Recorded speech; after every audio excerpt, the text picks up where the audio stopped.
stranger ever helped you? When you didn't even ask?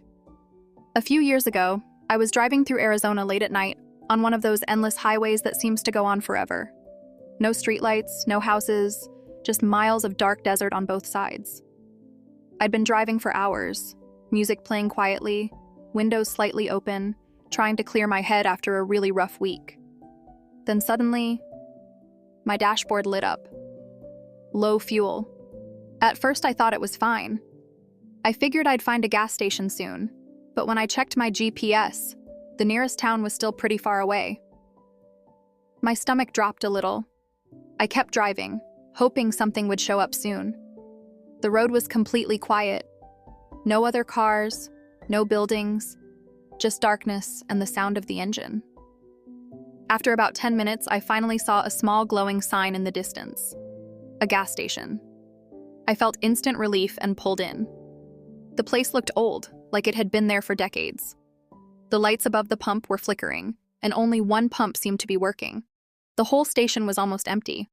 I turned off the car and checked my wallet. $8. That was all I had. I stood there staring at the pump, trying to figure out if $8 would even get me to the next town. Honestly, it didn't seem likely.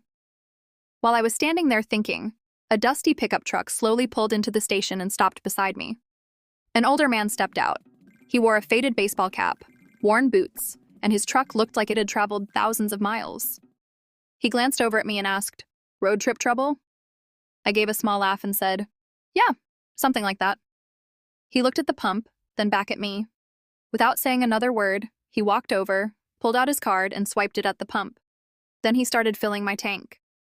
I quickly stepped forward and said, "Sir, you really don't have to do that." But he just waved his hand like it was nothing.